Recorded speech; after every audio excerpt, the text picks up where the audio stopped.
Five, four, three, two, one. And we're live. I can't find my clapper. Give me 1 second, guys. Hold on. It's somewhere here. It's somewhere here.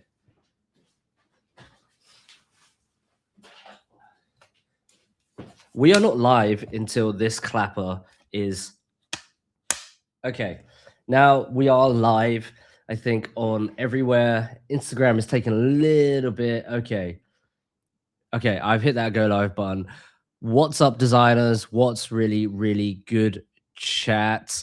First, I want to know, where the hell are you watching this from? Is it morning? Is it evening? Are you a zombie vampire that doesn't need sleep like most of us designers out there? Let me know in the chat and I'll bring you up on screen when I can. Let me put that clapper down.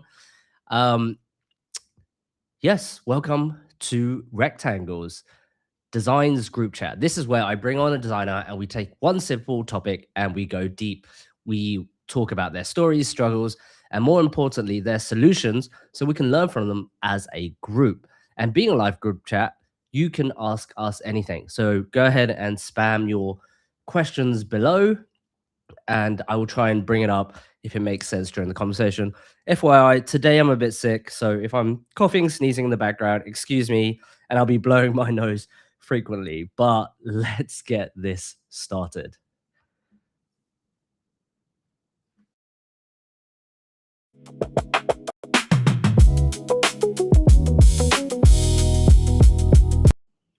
Today, we are going to be talking about how to facilitate problem-solving workshops, because, workshops can be a waste of time. You know the ones: no clear goals, the loudest person rules, death by let's circle back, or everyone nods and nothing really changes. So we've all sat through that one. Some of us ran one, especially me in the beginning. That's why I invited this guest on, and she's gonna dive into how to actually facilitate effective problem-solving workshops. We'll be covering the basics of facilitation, like Facilitation 101, building the right structure, creating safe spaces for people to speak up. Those are the three things we're going to cover. Of course, we're going to, get there eventually. And of course, all of your questions, again, spam those comments. Want to see you there. Hello from London, UK. Hi, how's it going? We have a LinkedIn user from NYC. Okay, people slowly coming in. NYC, that's pretty early these days. And also, congrats on winning the NBA Finals. Very well done there. Okay, cool. So again, if you need to drop off during this convo, it's always recorded. And if you wanted to get the takeaway email as well, along with the highlights of this episode, go to rectangles.fm and you can just sign up there and you'll get all the links associated to that. All right.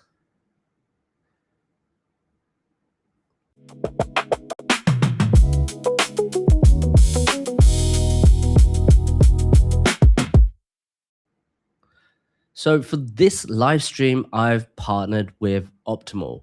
Tell me if this sounds familiar. You're working on the designs, you've done rounds and rounds of internal feedback, and you're finally ready to show customers. But guess what? There's basically zero time left. PM devs are waiting on you because this feature was supposed to be shipped like 2 weeks ago, right? You're already late.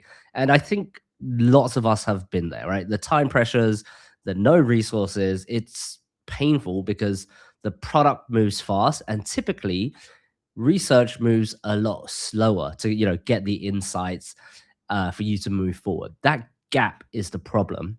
And I want to talk to you about Optimal 3.0, a user research platform that puts recruitment, testing, and analysis in one place. The same tools that Netflix, Apple, Lego have leaned on for years, just a lot faster. 3 things I think you'll love about this tool: research for everyone on your team, not just the specialists, like enable research across your whole organization to test ideas with real users at every stage and make evidence-based decision. Smart surveys, live testing, prototype testing, mobile testing, first click, and just a bunch of more techniques out there. Then the second is AI that amplifies your judgment. The AI that surfaces themes, quotes, and highlight reels. Every insight comes with citations, so you can make the right calls. One researcher said analysis that used to take 4 weeks now takes 5 minutes. That's pretty dope. Then the last, it fits into your workflow, actually integrates with Figma. You can test designs made in V0, Lovable, Replit, or whatever AI prototyping tool you use. And of course, you can chat with your interview data. So go try Optimal by scanning the QR code that I'm going to leave in the top right. Uh, and or you can go to, optimalworkshop.com. But let's get back to the show.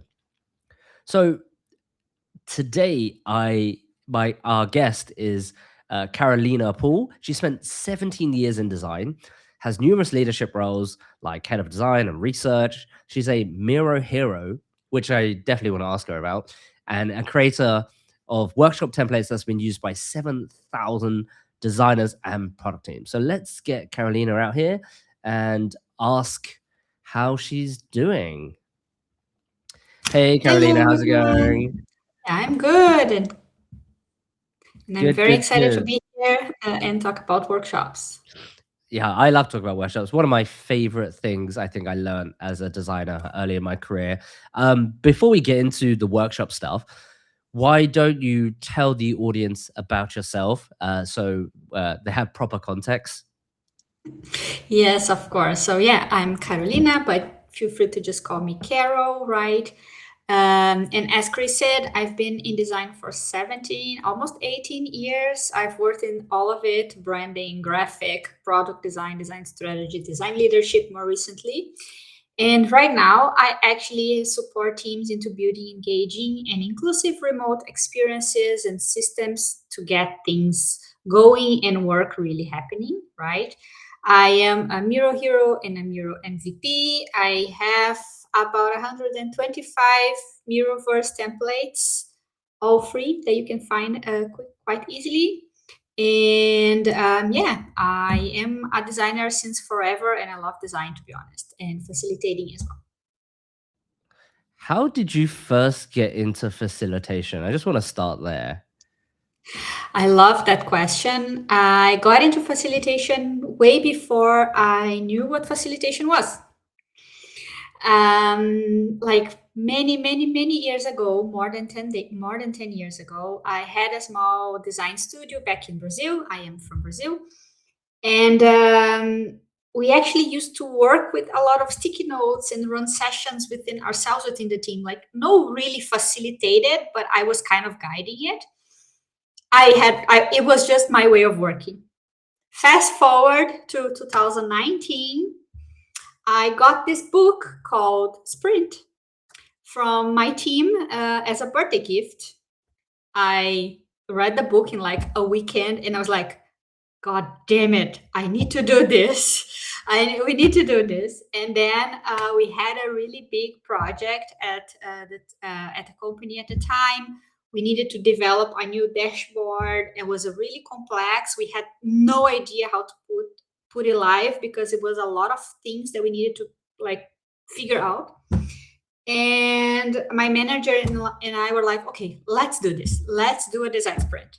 So we blocked out a week, me, the product manager, a couple of the engineers, and some medical experts, because it was a product for hospitals. So we needed that expertise.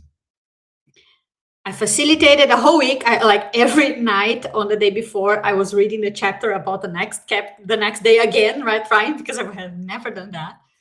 Really like taking notes on, oh, how do I do that? It was absolutely amazing. I love that. The name of the book is Sprint, Bruno. It's from Jake Knapp, and it's basically the whole thing about design sprints. And so we've done that on Thursday. Back then, it was the traditional 5 days, right? On Thursday, I actually literally got the engineers helping me prototype in Figma. So it was super fun. We made a prototype. Friday, we talked to users. We had users asking us, can we have that by Monday? And we were like, oh, okay, I guess we have a validation, but we still need to build it and etc.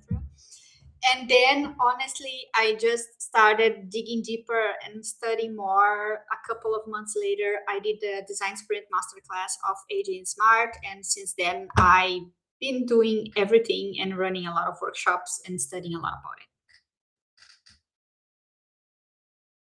Yeah, that's really cool. I also am a big fan of the sprint book, and I think same in terms of like not knowing what facilitation was, came to the book. I was like, oh my God, this is basically the Bible. And it was a very good structure to sort of customize. I think I really like Adrian Smart because, like, the sprint itself is, a book, some videos, but Adrian Smart went deep on it. And they even did Mm-hmm. like a 2.0 version where I Yeah. think it makes more sense. And yeah, like both of those folks, like Jake Knapp and Jonathan Courtney, did just great work. And facilitation was something we found in our organization when we were doing workshops. Not only a problem solving thing, but it really helped us get close to the customer, show our expertise, and also end up selling consultancy projects because that's what we were working on. So it really helped us build trust and rapport. And yeah, I swear by them. I love workshops. Any chance I get people into a room. Uh, okay, before again, like diving into this workshop topic, just wanted to ask you some fun questions so the Mm-hmm. audience gets to know you and also just have a bit of fun. Okay, cool.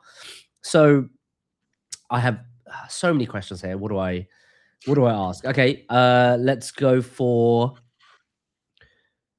what's the strangest place you've ever had a good idea?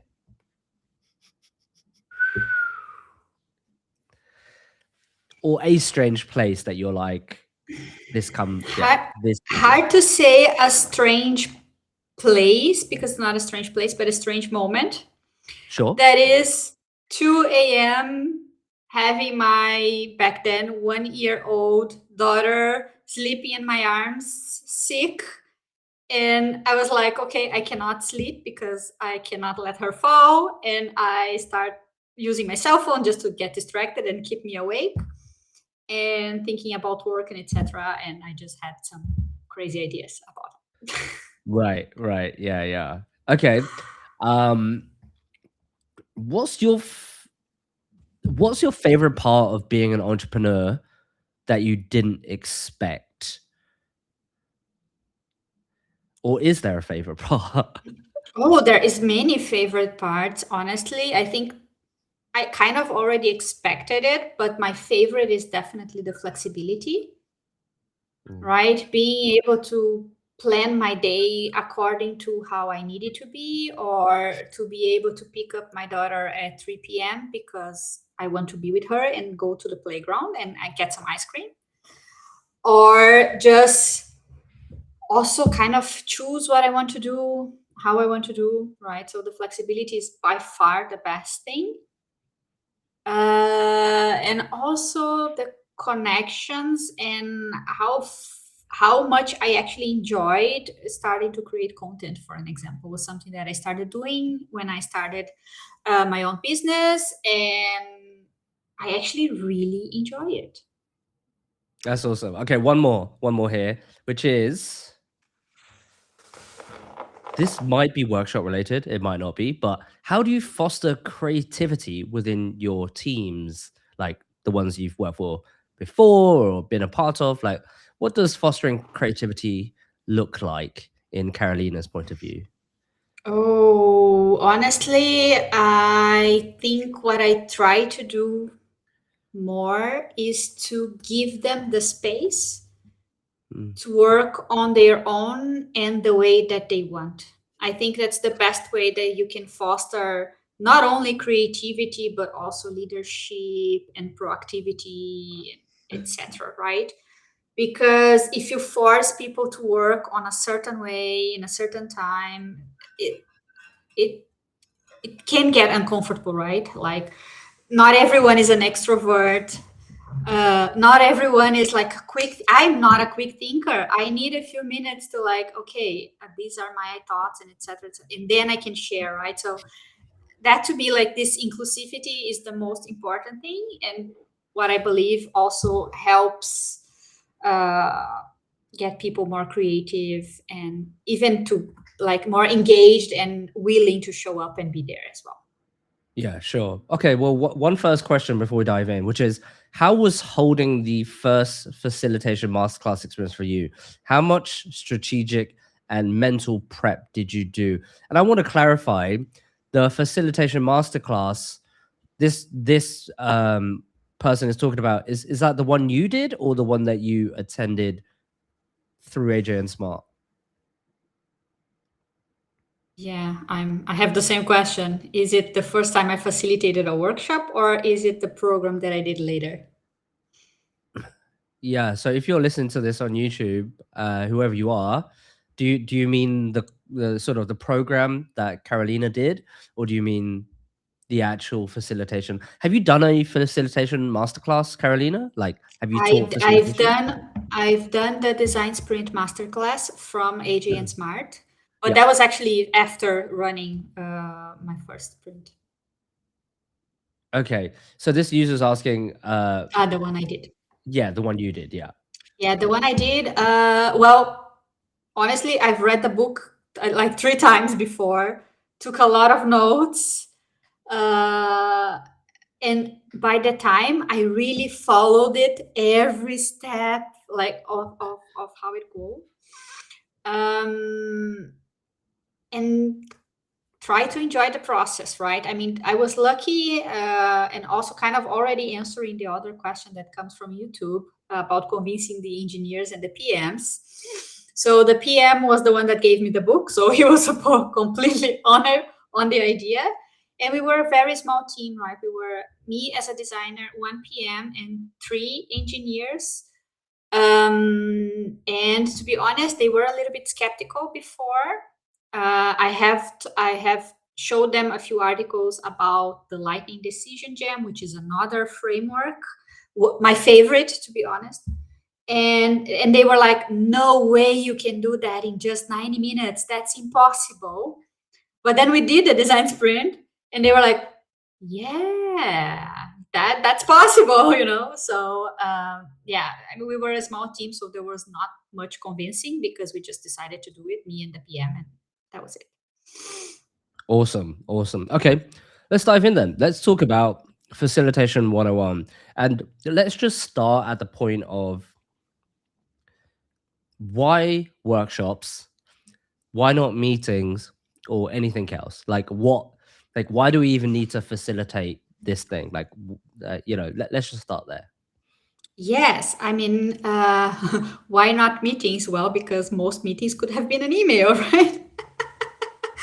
Well, jokes aside, not all meetings can be an email, but we've all been into hundreds of meetings where we talk, we talk, we talk, we don't decide anything, we just decide to have another meeting, or the boss makes the final call, or only the same 2 extrovert people talk, the rest are silent, they don't share their thoughts, they don't share their ideas. And or you don't even have an agenda and you just like go off track completely and don't talk about the real thing that you really needed to talk about. And having a facilitator and a predefined structure will actually help you get through the thing that you need to get through, right?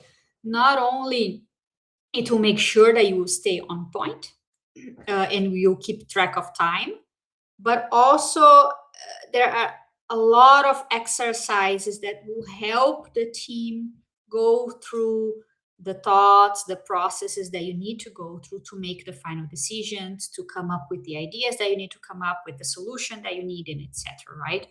So it's a structured way of getting people together, and also it's inclusive because how you prepare it can also change how people participate and join, right? Like, so more introvert people will be more comfortable sharing their ideas. For an example, um, or everyone will have more or less the same time to talk about, so it will not be just the loudest one screaming and the other one's quiet. Or the whole group will actually understand the requirements, the limitations, the objective, and they will all know why the decision was made the way they were, because they were there making the decision together, right? Because a lot of the times we kind of feel that we lose purpose on our work because we are just executing something that someone else decided. When we are part of that decision, when we put all of the cards on the table, we talk about all of it.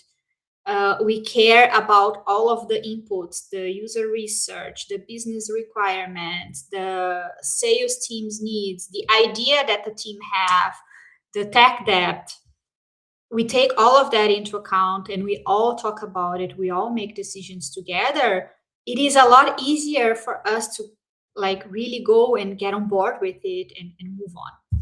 Not to say it avoids a lot of back and forth because everyone is there together. So you don't need to like send a Slack message to one, send an email to another, and then you decide, you present to the leadership team, and then the leadership team comes back with a ton of things that you didn't know you needed to take care of. So yeah, putting everyone together, making decisions together, creating an inclusive environment, it's the best way to make things faster and move forward with work. Yeah, yeah, absolutely. What are some of these sort of workshop fundamentals that you would teach for people that facilitate for their first or second time? Let's just say like I'm a newbie and I'm like, Carolina, Mhm.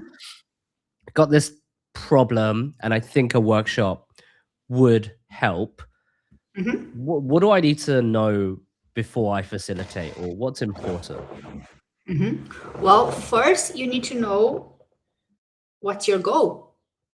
What do you want to achieve with that session, right?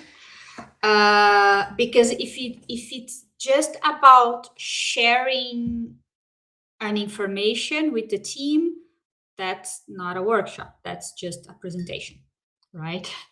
But if you have one common problem that you need to solve and that you need to align people on, well, that's a workshop, right? So knowing what you want to achieve, that will actually help you come up with the exercises and the structure that will guide you through that outcome, right? Because depending on what you need, you will choose different exercises. Also knowing, thinking about who you want to be, who you need to be there, right? The experts, the leaders and managers, yes, they should join. They don't necessarily need to be the person that's making the final decision, but they need to be there, or at least they need to share whatever it is that they need to share. So taking that, the people who needs to participate, thinking about the time that you need and the time that you have available, because sometimes you don't have a week to have a full design sprint. But maybe you can do 2 2-hour sessions, one on Monday, one on Wednesday, for an example. So you adapt to that. Thinking about also the team dynamics, right? Is it a team that is already used to working together? Maybe you don't need that many icebreakers or things like that because they already know each other and etc. Right? So you can just move directly to work. Is the team spread out and it needs to be a remote session? Then what type of tool are you using? Right? How are you doing that? If it's in person, then of course you need to care about all the materials that you need, the room, the space that you need, and etc. Right? So there's a lot of things that you need to think about when you start planning and thinking. The most important one is, what do you want to achieve with that session? Yeah, yeah. I like this article that Jake Knapp wrote ages ago. I can't remember what it's called. I think something is like 21 things I learned about running a design sprint or something like that. And Mhm. one of the first things he said was go back to basics and focus on the big three. Ask questions, write stuff down, and mind the clock, right? Because Yes. he says, like, when you're overwhelmed, like when you've just, starting to facilitate, or it's in like a crazy sort of environment, those are the three things that really matter. Ask questions because you want to get the information out of the participants Mhm. on that workshop and really clarify what they mean.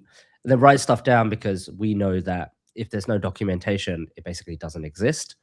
And then Yes. mind the clock is because everybody's here to get to a specific objective. And if you do go over, it's not the end of the world, but there's a lot of other priorities on that day that you plan. So you want to make sure that everything is covered. So you have to be quite strict on your timing sometimes. So those are the three things that I really liked. And I was like, okay, well, if you just remember those three, really, really important. Right. Totally, totally. And I'm with you. Like, one of the most important things when facilitating is actually the time, taking track of time. Give a X amount of minutes per question, per exercise. Plan a little bit of a buffer. If you have 2 hours, plan for 1 hour and 40 and leave 20 minutes as a buffer. There's a big chance you're going to need it, right? So, and one other important thing, breaks. People need break. Workshops tend to be very heavy. You get out of them exhausted, especially remotely. That's actually worse. So breaks every 90 minutes if in person, every hour if remotely. Remotely, smaller sessions. Try to avoid the full day workshop, remote workshop. It's just too much. Try to break it down into 2 4 hour sessions, for an example. So those are really important. And caring for how you phrase the questions to make sure that they are clear as possible, as direct as possible, and not leading, preferably. Right?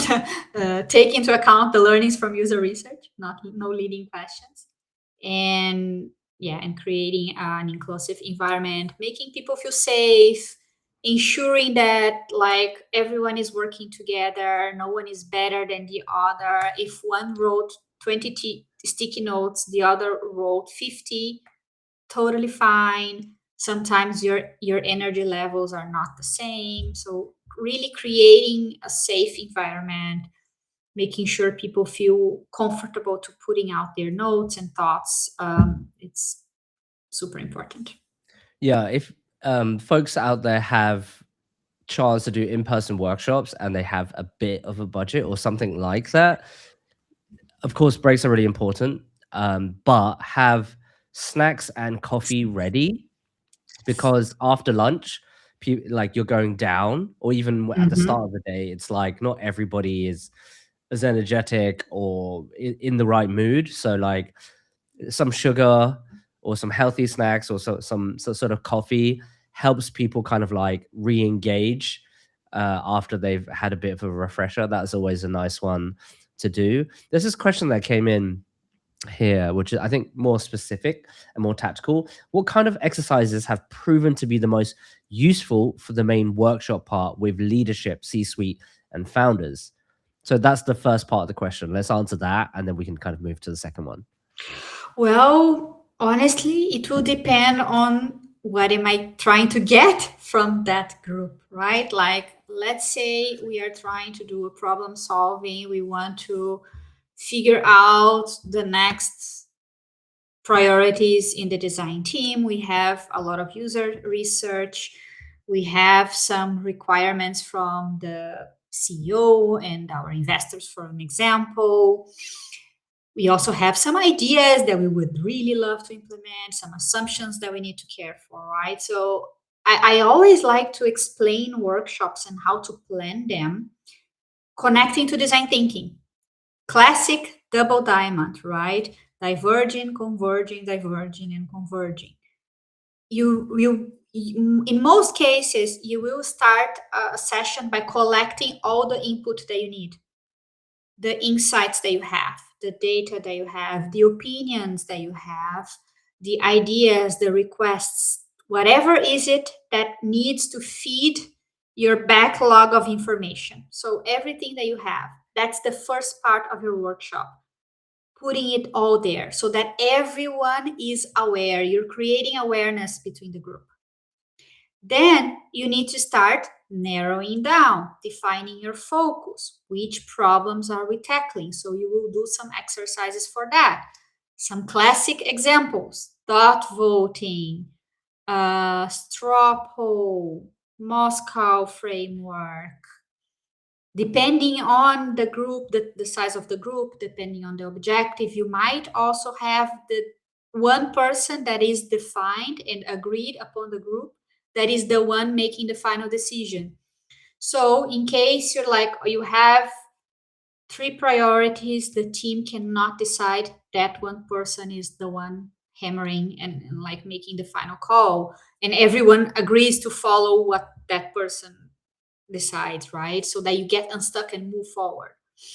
And then once you define your focus, I mean, if it's a problem solving, you will probably start creating ideas or doing some benchmark research, doing some lightning demos, going out there and getting more inputs to feed the creative side, right? And collect ideas. And then again, you need to decide, okay, we have this problem that we are focusing on. We have this amount of ideas. Now we need to narrow it down again, decide what we are doing, right? So then again, you might do some exercises, again, perhaps dot voting for an example, right? Or there are other frameworks like impact and effort matrix.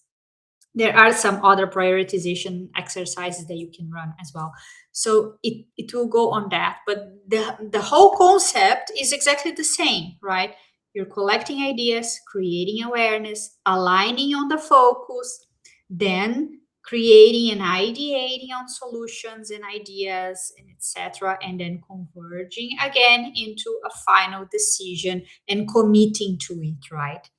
And one thing that I always find super important to say: plan a workshop so that at the end you have a clear set of actions. Because it's pretty easy for a workshop to be, as I've heard before, a sticky note theater.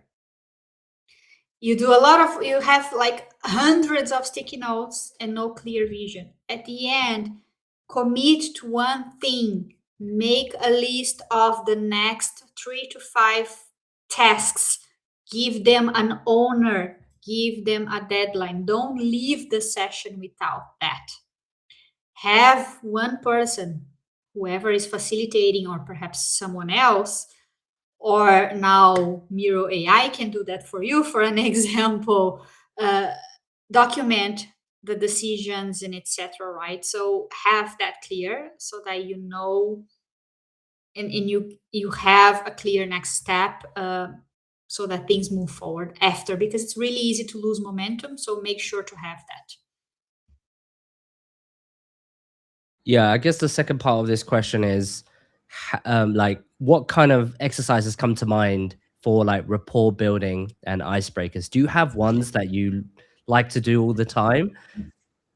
Yes, and you know what? I have a LinkedIn post draft, most likely for tomorrow. I'm still defining, that talks exactly why I don't like icebreakers. Ah, interesting. I have a Can you give strong us a opinion hint on on why? icebreakers. Can you give us Yes. a hint? Yeah. I think icebreakers are important for connection, but they need to be really well thought of and depend on the group. Mm. If the group has already works together, is already a safe group dynamic, they are already comfortable with each other, you can go playful, you can go fun, and you can go a little bit crazy. And honestly, there are hundreds of ideas of exercises out there. If you go for an example, if you just Google icebreaker ideas, you will find hundreds. If you go to Mirrorverse, you'll find a lot of examples as well. Mm. But not everybody functions the same.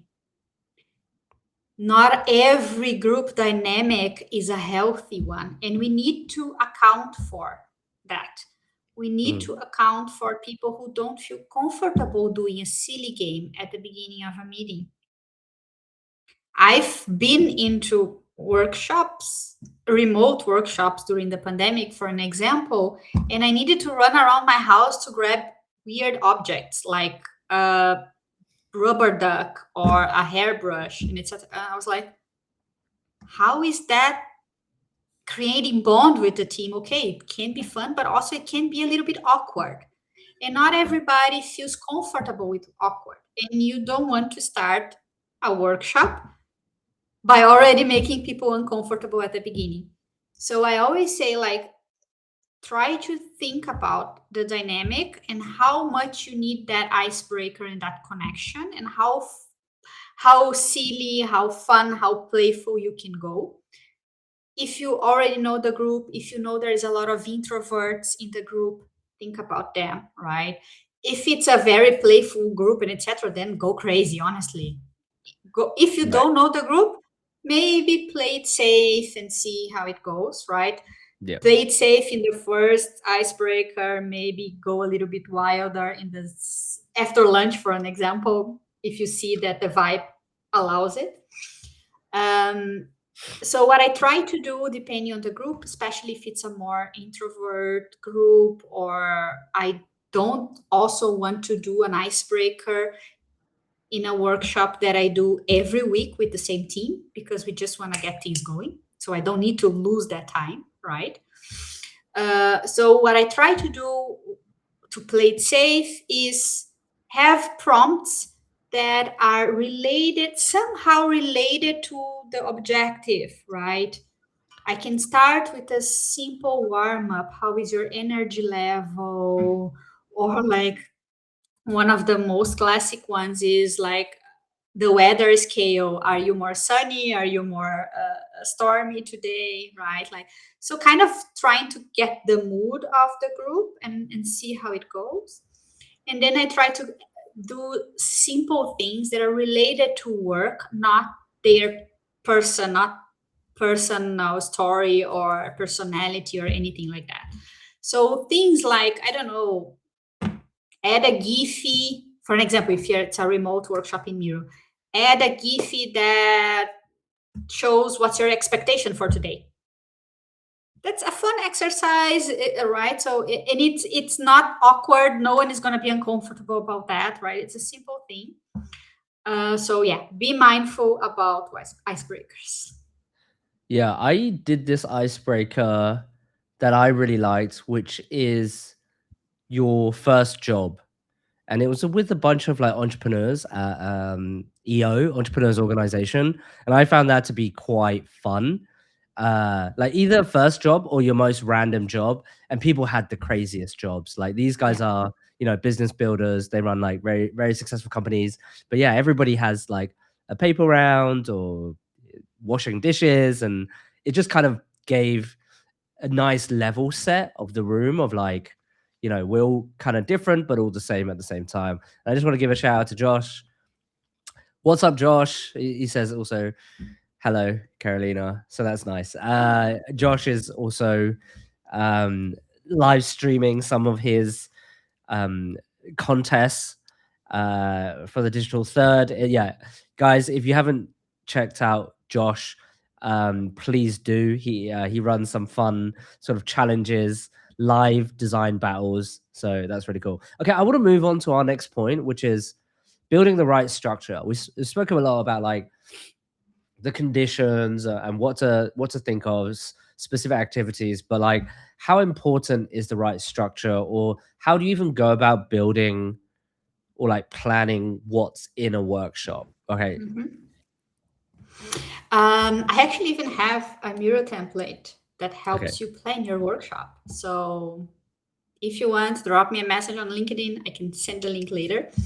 But first things, like I said before, what do you need to achieve, who do you need to have there, how much time do you have available, Mm, what's the team's dynamics, is it going to be remote, is it going to be in person. That's basic. You can't plan a session without that. Then you need to think about the conversion and diversion that I was talking about, right? Like, what type of information are you collecting, what do you need? Then you can think about the exercises that you can use for that. How are you making the final decisions? Do you need to have one person that will give the final call, or are you going fully democratic and only move forward once the group decides, right? So then you think about the exercises that will allow you to create the awareness that you need, to create the alignment that you need, to provide the creation and creative moment for ideas to pop up, and to define the final outcome. So you need to know what you need to achieve in each of these moments, and that, based on that, you come up with the exercises. Honestly, for a lot of problem solving workshops, there is one simple structure that works: getting all the inputs presented or shared or collected by the group into sticky notes, really, dot voting, making a final decision on the focus, brainstorming, dot voting again, impact and effort, final task lists. Simple exercises, easy to facilitate, don't need crazy amount of thinking. It's really about the question and the prompts that you ask, time tracking, sticky notes, timer, dots if it's in person, stickers, right? If it's in Miro, then it also super easy. This structure already gets you into a lot of problem solving sessions. For more complex things, then you can do different exercises, different frameworks, and etc. This will get you going already for a lot of things. um yeah, I think that's honestly the basic things that you need. Focus on keeping track of time, making people feel inclusive, adapt to the time that you have, leave a buffer, use the timer. Don't feel sorry for cutting people if they are going over time. That's mm. okay. Acknowledge at the beginning of the session, hey, I will keep track of time. Don't feel bad if I cut you. It's just so that we need to move forward, right? It's nothing against anyone in the group, but we need to move forward. So I will just ask for you to, like, please end your talk so that we can move on. It's totally fine. Honestly, people will respect you if you finish a workshop on time, a session on time. You will be respected a lot. Yeah. Yeah. I like to say, hi guys, today I'm going to be the official time police. So, and then tell them like Exactly. like make it clear, but also make it fun, right? Like, but Yeah. again, like every facilitator I think has their vibe. So whether you're more on the serious side or whether you're more on the introvert side, and I think this kind of leads us into the next section, which is someone asked this interesting question: how would we handle extroverts and introverts? In my opinion, leadership often are extroverts, um, but great ideas come from boots on the ground introverts. That's what they think. Do you agree with that? And also to the question of how do you handle sort of both kind of personalities? I don't know if I agree with that. I think leadership is just used to being on the spot because it's a skill that you learn that does not make you an extrovert. But it is really important to handle that, and there are ways of doing that. First, I think the one that I've heard from people that I worked with, that I've ran workshops with, they always tell me, like, I love how you give us time to think on our own. Like, ideation. Give everyone 10 minutes to write their sticky notes. Then you put it on the wall or on the board and you cluster it together and you talk about it if needed. Making sure if for an example, on a design sprint, there is a moment where everyone needs to present their idea, to pitch their idea, right? Everyone has the same amount of time, period. Period. That is the most democratic thing you can do. You cannot do miracles, of course, right? But provide the structure, give them time to think on their own, to share. If it's a big group and you're doing breakout rooms, the thing that everyone hates, try to have one person that is responsible for each group, because if it's unguided, it always lags. Always. I've been into so many breakout rooms that you're just like, what do we need to do? And then it takes us like 5 minutes to figure it out. By minute 8 we start to really get going. By minute 10 it's over and you didn't really do anything. So really having someone facilitating, asking the questions, give them time to ask, like, did you understand the exercise? Is it clear? Try not to put people on the spot, right? It's always good. Yeah, I really like starting my workshops with sort of the principles, the agreed principles of the workshop. And one of them is what you're speaking about, which is together but alone, right? Because it's like, okay, we are in a group working together, but we all get to participate or like produce ideas alone. So that's why there's going to be a bunch of silence. It might be a bit weird. Mhm. But then, yeah, this really helps get ideas onto paper without others biasing your input or your Yes. suggestions. And then it's like there's always a chance to discuss that. And again, what you said, people have to there's a space to do that, right? There's a structured space, and not the first person or the loudest or the most senior person will get to dominate the session. So that is something that's really interesting. um let's talk a bit about the creating a safe space, as this is kind of that topic as well. Mhm. How else do you think about this, or how have you sort of navigated this? Because yes, I'm guessing there's a lot of, not just workshops but meetings and just workplace in general where it doesn't feel that safe. So how do we do this? Well, if I'm like, for an example, when I was working in house and I was facilitating a lot of workshops for my team, I already knew what was happening. I mean, I was the leader, so I already knew what was happening. I knew who was introvert, who wasn't. I knew who was going through a tough period, and etc. So I always took that into account, right?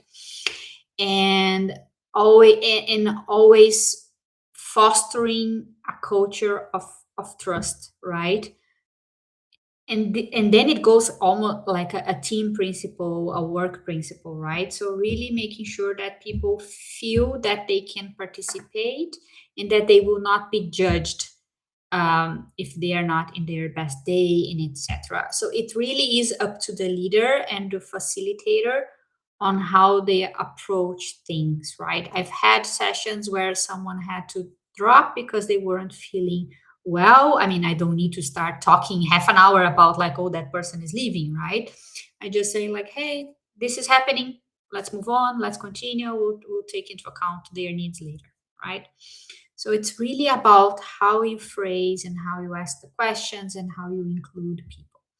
When, for an example, I'm working with clients where I don't know the dynamics, right? I don't work in house, so I don't know the people. I try to get to know them before if I can and talk to the participants before, ask them questions and etc.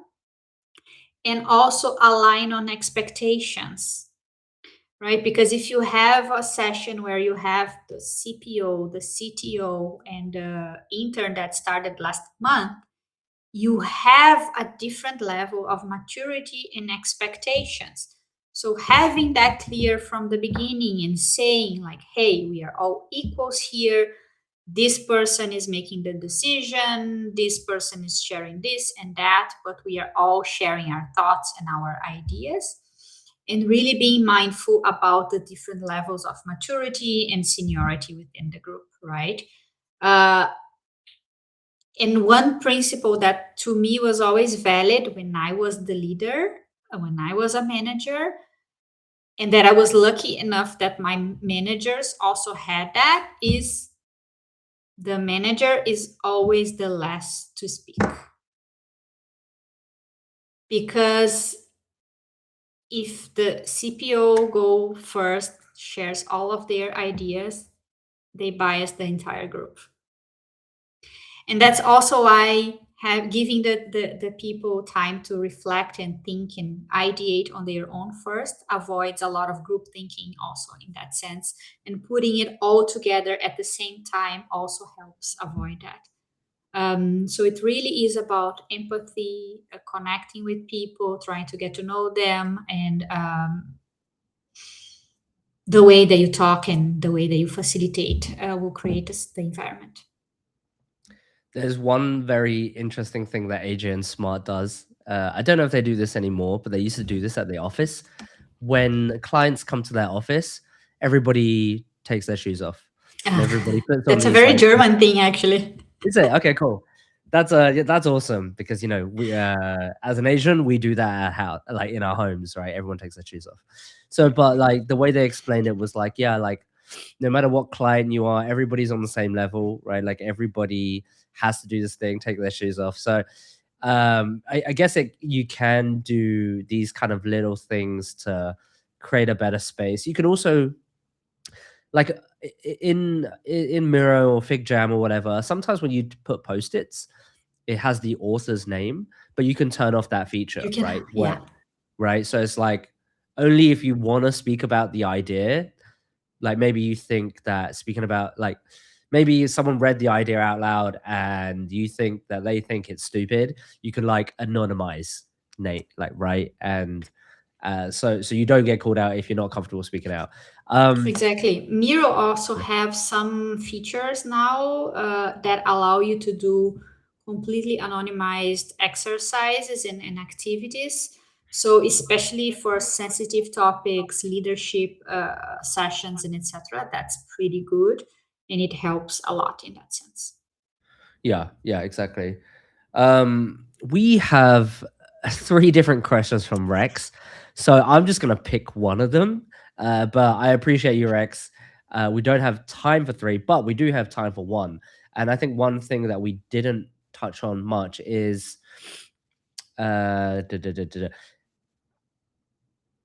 How do you sort of end the workshop? How do you conclude the workshop? How do you get the insights? And then post workshop, what happens? Because, okay, like that's really where the rubber hits the road, right? Like all Yeah. meetings, we're talking about the work, but there's the doing of the work. So in this Yes. workshop, we are defining what to align on and agreeing on a bunch of stuff. But post workshop is where the magic really happens because you know the more stuff can get done. So what does that look like? Yes, and I did touch a little bit on it before, right? So really making sure that you have 3 to 5 tasks with owners and a deadline clearly defined that you will also share in whatever means of communication you use, right? Slack, Teams, whatever, right? So have that clear at the end. I also, as a facilitator myself, I always try to end by also asking people how did they feel about the session, like what were their biggest learnings, did it met their expectations, and etc. And also to get feedback for myself for the session in itself, right? And continuous learning, right? Not only as a client service provider, but also when I was in the team, I always asked that, right? To Do getting you ask feedback and that etc. during the workshop, like as one of the last activities, or do you ask that after? Depends, right? If it was in house within the team, like, hey, shoot me out, right? Or if there's anything that you want to say that you don't want to share here, drop me a message later or something like that, right? But then of course with clients and etc., I have a proper survey that I send after, right? So that's slightly different. But I always like to end the session with asking like, did it match your expectations? Is there any topic that was left open that we need to discuss, that we need to flag, and we need to talk about this? Or how do you feel? Was there something that you've learned, they would like to highlight, and things like that? And then documentation. Most of my work nowadays is remote, and I use Miro for that, so I don't really need to worry about saving sticky notes and etc. and taking pictures. It's already in the Miro board. But documenting, sharing what was learned, what was the decisions, the why, and etc. is super important. And making sure then that people follow up on their respective tasks, because that's where the work usually gets lost. Yeah, like the benefit of today doing remote workshops and with AI is that you can record everything and everything could be documented.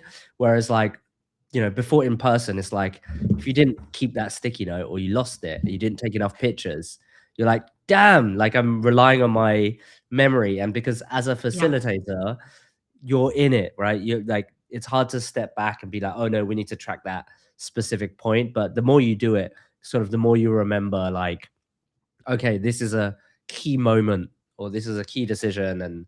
And but still, I think there must be things out there now where I guess you can just kind of switch on your granola during the workshop if you're in person, and make sure you have a good microphone, and then the whole workshop can be recorded or whatever tool you use to document. But yeah, that's yeah, thank God for the tools we have now, especially Yeah. for workshops as well.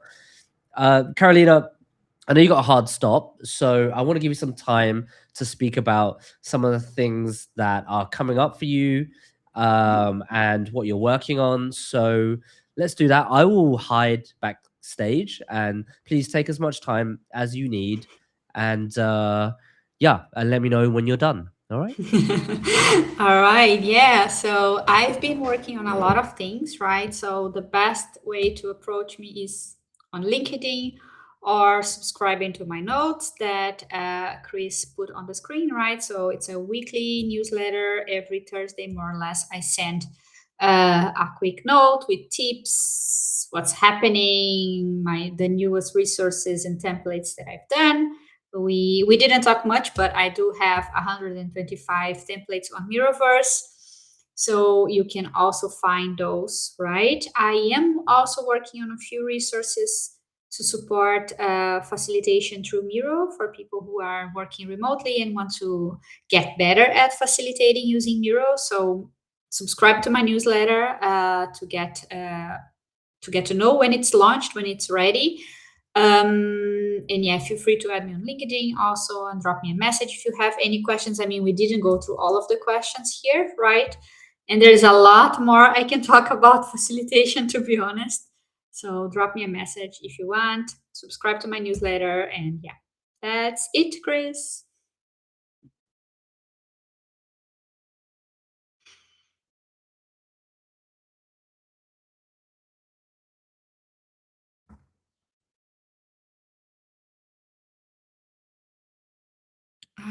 I cannot hear you, Chris.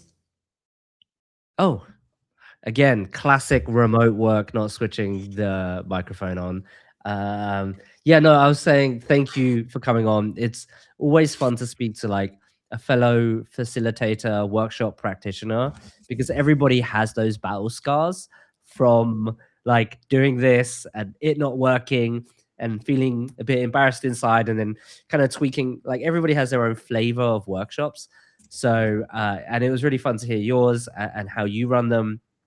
But yeah, there's absolutely so much more that you guys can learn from Carolina, because she's been doing this for forever. Plus, all those templates that you've made, is clear that you've made them for a purpose. Like you've done it, you're like, I just need it to be a template, but there isn't it, so I've made it. So that's really cool. Anyway, guys, go follow Carol and LinkedIn and on our newsletter. Again, thank you so much for coming on. And yeah, I know you have to run. So again, cheers, and I'll let you know all the other stuff behind the scenes. Awesome. All right. And thank you so much, everyone. Bye bye. All right, see ya. Okay, so love that, Carolina. Someone said that's cool. That's nice. That's very nice. Okay, so yeah, again, guys, go follow Carolina on LinkedIn, and her newsletter. You can find her from this description, or if you're on YouTube, you can find the link there as well. And last time we spoke, and the survey that I'm, continuously running, go to rectangles.fm/survey or scan that QR code. You guys mentioned you wanted a debrief and a discussion for potentially questions we haven't answered from the guest, or just have a chat on, like, you know, the whole session in general, right? Because the guest is only have a allotted time slot for us, and we don't want to take everybody's time during the workday. But I am here, and we are here. So, what do you guys learn from this session? Anything that wasn't clear, or any follow ups? So, I'm just gonna kind of like run through the questions that are unanswered. I believe Rex has a bunch of questions here. He says, "How do you decide which roles overall need to attend the workshop? Like, who's in the room with you? Who's doing what?" Okay, so I like to decide on a few things. It's like, the smaller the group, the better. The more you can get done. The bigger the group, it just gets messy. So it's like, well, we need definitely someone that's the decision maker. Okay, regardless, like, this could be the CEO, but if your company is a bit bigger, it probably be a head of department, or be the head of the project, right? Someone that can actually say, yes, we're doing this, or no, right? Someone who has power, authority, whatever you have it, right? So a decision maker. Then we need a bunch of experts related to the objective or task. So let's just say, y- um, it's a new product, right? You'll probably need someone from marketing to figure out how you're actually going to communicate this message. You probably need someone from product, right? The business side of things. Maybe they will be the decision maker. Maybe the CEO will. You probably need someone from design. So it's kind of like, there's no good answer apart from it depends. But it's case by case basis. And sometimes you don't need the team to be so cross functionally if the workshop is dedicated to, for example, our design process. We need to figure out how we're internally better as a design team. You might have one or two people that join for like an hour or two, like the engineering team or the product team or whoever designers work with. But again, it's like, it has to be the judgment of the workshop facilitator. Will they add value? If they don't, the FYI could be, again, an email, the summary, or whatever it is. But it has to be like, okay, there's some missing knowledge there that we need to extract from them, and ideas as well. So that's how I think about it. Uh, what else? Okay, another question from Rex. We did the how you conclude. Okay, cool. I think it'll be also interesting for me to walk you through how I plan the workshop from top to bottom, just so you get more value out of it, and it stops you from sort of like going everywhere. Okay, so the number one step is define objectives of why you want to do what you want to do. So, like, is it what are the challenges? What are the problems you want to solve? Like that is the whole reason you want to have this workshop. And you define, is it a workshop or isn't it a workshop, right? And okay, quick. When should you do a workshop? When you shouldn't do it. You should not do a workshop if you can move forward without approvals. If you have really tight deadlines, if you have limited resources, if you have your team aligned and they know what they're doing. But you should do workshop if you're establishing like initial processes, or you need to get a team unstuck on something that they've been stuck on for a while, or you want to leverage new data or research, right? Or you're starting a new project and there needs to be more of an effort for people to sit together to move forward. Those are kind of like some of the scenarios. Okay, so step 2 of planning this workshop is you need to figure out what type of workshop is it. Is it a whole week? Is it a couple of hours? Could it be a couple of days? Right? And this again goes back to the top one, the meat of the problem. Okay. The third is identify who is going to be involved. Who's actually going to add value to the to solving these challenges or problems.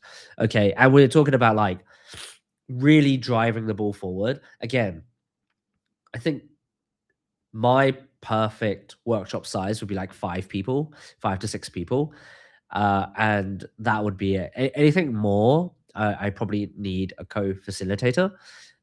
Typically, it's always good practice to have someone else to back you up, to kind of like pass the puck to as you're like running around. But that would be mine.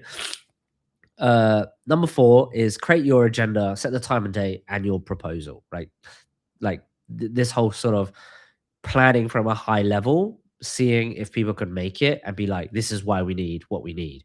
Okay. And then number 5, of course, is like all the logistics, like preparing the slides, the room, the recording device, book everybody's calendar, and then also like grab that facilitator if you need an extra one. And then 6, of course, set reminders and give them homework of what they need to do before. People should not turn up to anything without being prepared. This is specifically important for meetings. This is just a good meeting best practice. If I just turn up and I'm in the room and I don't know why I'm there, I shouldn't be there. So you need to be like, okay, here is the workshop of all the things that you need to know. Here's what you need to do, right? It doesn't have to be a lot. It just could be like, read through this 5-minute document and then you'll know what you're doing, right? Whatever. Number 7, of course, is actually facilitate the session. And then finally is summarize, share, and get feedback, what I and Carolina spoke about. That's the A to Z, just 8 steps of kind of planning this whole workshop. Of course, lots of little bits inside. Question here. Won't marketing and PM, aka business person, be the same in this case? No, I don't think so. It depends.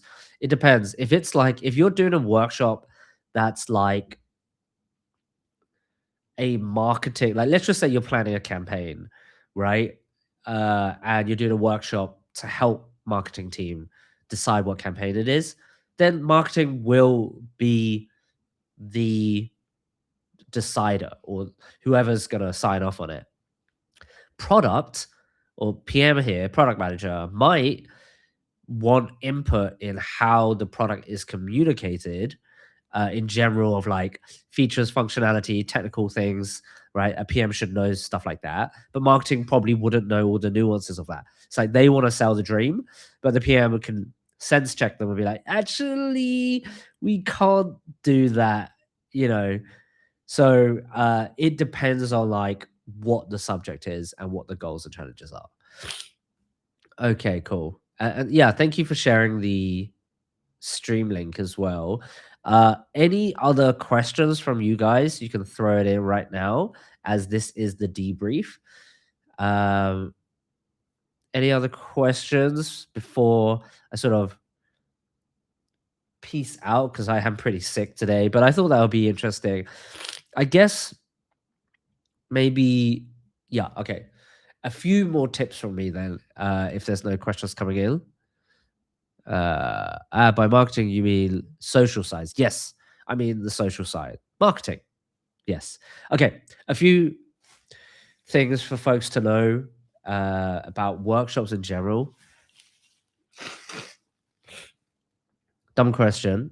Okay. But do you ever participate as a facilitator? I have participated as a facilitator, but I prefer not to. Um, because I want to sort of remain unbiased, but sometimes there's no facilitator on the team. So, for example, we started a company back in 2021, I believe. There was the product person, there was a marketing person, and there was a design person, which was me. Right, there's three of us in a room, and I was like, well, we should do a workshop to figure out what the hell we're doing and what is this product, who it's for, and all that stuff. So again, I was facilitating it. Then I would also be a participant and write sticky notes and stuff, and also summarize. But I try to remain where, like, I switch hats. I'm like, okay, when I'm the participant, I'm doing the exercise. But when I'm the facilitator, I'm trying to explain and sort of guide everybody in the room to a same common objective. There's a missed question. Okay. Is Adrian Smart Masterclass be the material for no exercise or particular resources approach to take for aggressive upcoming workshop? Yeah, they Adrian Smart run facilitator.com. I think there's a lot of resources on there. I haven't taken the masterclass itself, but their YouTube channel is really, really good, and it explains a bunch of stuff really well. But their masterclass itself, I've heard really good reviews of it. I've known people who've taken it, but it's also quite pricey in general. So if you can't afford that, just go to facilitator.com, which is also run by them. And there's a bunch of blogs, resources, and stuff out there that you could download. Yeah, one of the good exercises is Lightning Decision Jam. It's basically like inspired by the design sprint, but instead it's very, very quick, condensed activity or exercise that is geared to making decisions, right? It's not geared to like explore lots of different unknown areas. It's like, we have a problem, let's align on some ideas, let's vote on that, and actually let's just decide in this session what we're going to do about it. So it's really good way to just move the ball forward versus kind of like inviting lots of experts in and taking it into their advice, right? This is for more of a realm of getting shit done than exploring or alignment. It's more, it's alignment as well, but for potentially known solutions and known problems. Okay, so a couple of tips. The first tip is get commitment in advance or don't do the workshop, right? People coming in and going to other meetings will ruin the entire workshop, and it's painful and it's hard to stop it once it starts. So you need commitment for people to be in the room for a specific time. So the hack is here is if you do need someone that's really senior in your organization, figure out when they need to come in, not like all or nothing. So typically we did this a bunch of time with like CEOs or CTOs. We're like, okay, well, you should be at the start because that's where we're kind of going to extract the juice from everybody's brain, and we need you to sort of set the stage on why we're running this workshop, because that helps having a senior leader, especially being employed to come in to do this workshop. Some of the other participants would be like, who's this guy? So that helps. And then we'll need you to come back in where the ideas section is. You can miss that if you want, but then you'll basically hand over your ideas to your team if you're okay with that, or the power of ideas or power of generating ideas. And then we want you to come in right at the end. So maybe we only need you for like 2.5 hours and we're here for 5 days with your team. So like you could kind of like figure that out, but you definitely need commitment in advance or don't do it. The second thing is you have to fake confidence. You'll gain more confidence just over time, but you should know that it's natural to feel nervous, especially if it's like your first a few times. I want to tell a quick story here. The first time I did a workshop, I was in Mexico.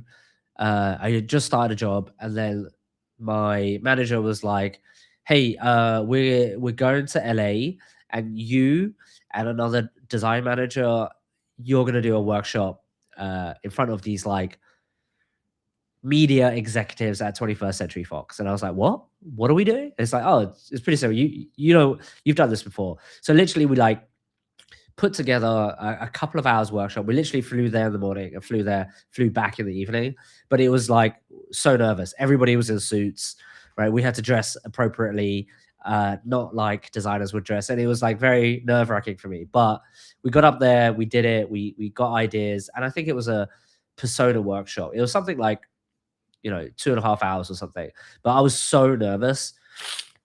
But after that, after getting through that, we did it more, we did it longer. We've done like 5-day workshops in a row, like the full design sprint and even more. So like now, the confidence is from repetition, and you're not born, a facilitator. And it's a bit different from public speaking because you're just speaking a lot, but with workshopping and facilitating, it's really, you're not the star of the show. You're just kind of like the guide that the problem and the ideas are the star. So I want to throw those two things out there. So again, it's get commitment or don't do it, and you can fake confidence until you've normalized it. Okay. Last question here.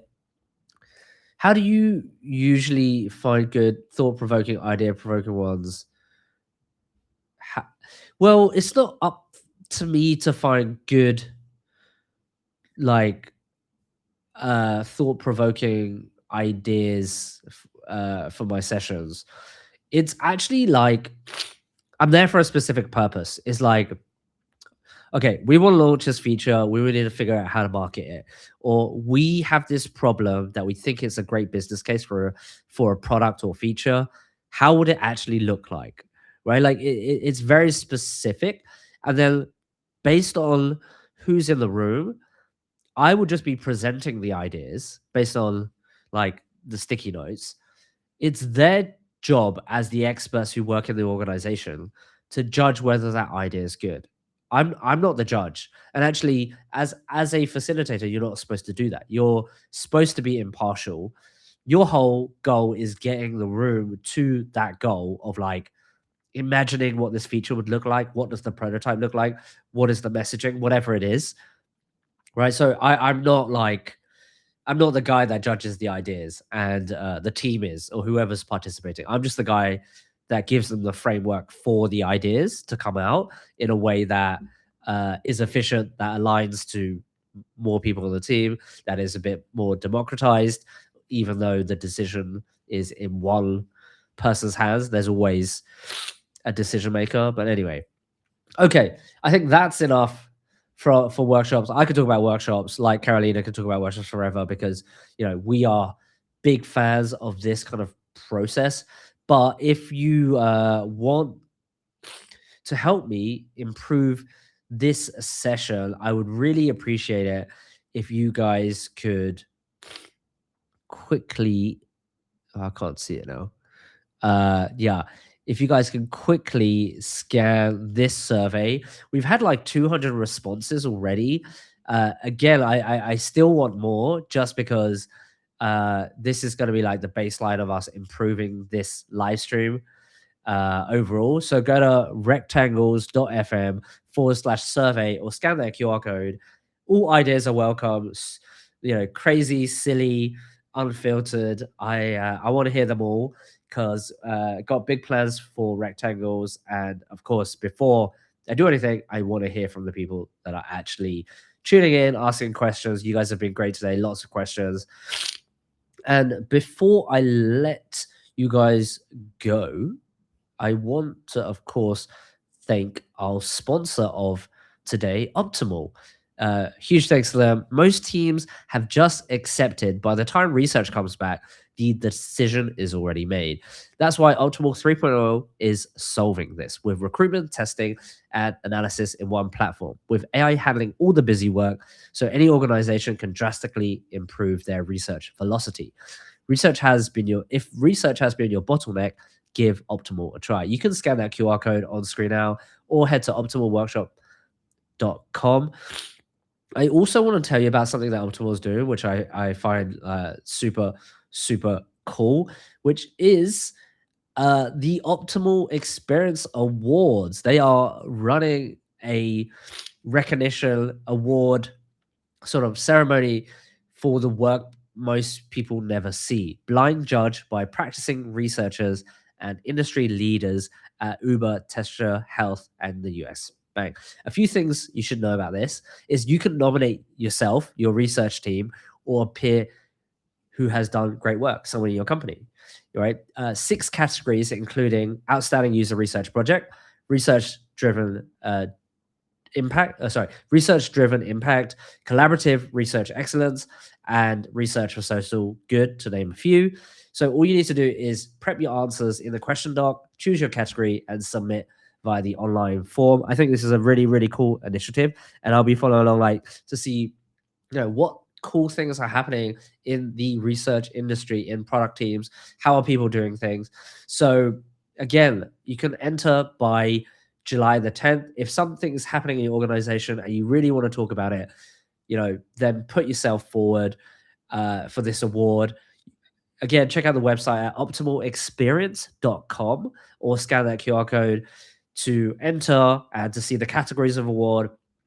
And of course, I'll be telling us who won these awards and sharing some more of that as we go down the line. Again, before I let you guys go, I am sick again. I'm sorry about this, guys. The next Rectangle Live is July the 8th, and it's about how to beat AI FOMO. We're speaking about, hold on. Okay.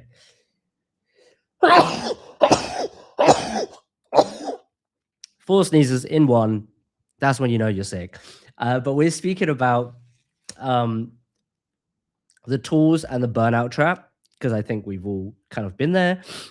What if AI is restricted at work? And then how to build for joy and not just to catch up. And of course, all your questions, but really because like I think everybody has been getting a bit of AI FOMO. Like every week there's a new tool, there's a new model, and if you're new to it all, you might be feeling like you're behind because you're not using this. Like I know I do. So I guess designers end up sort of chasing that new shiny tool, getting that new subscription, just burning out, just trying to use everything or like use up their credits or whatever it is. Of course, again, paying for that subscription that you might not use or forget about. And then even kind of being like, okay, am I now just a tool monkey, or what am I, even doing? Like, what is design now? So if you've ever felt like that, you might want to listen to this one, and to listen to the conversation like today or the one coming up, head to rectangles.fm, or you could just scan that QR code again. And I'll drop in the takeaway email of this so you guys can read it if that's your preferred medium. Is there anything else on my list? Okay. All right. I think that's it. Yeah, I definitely need some soup and some sleep. So I'll see you guys soon. But thanks for joining. And until next time, bye.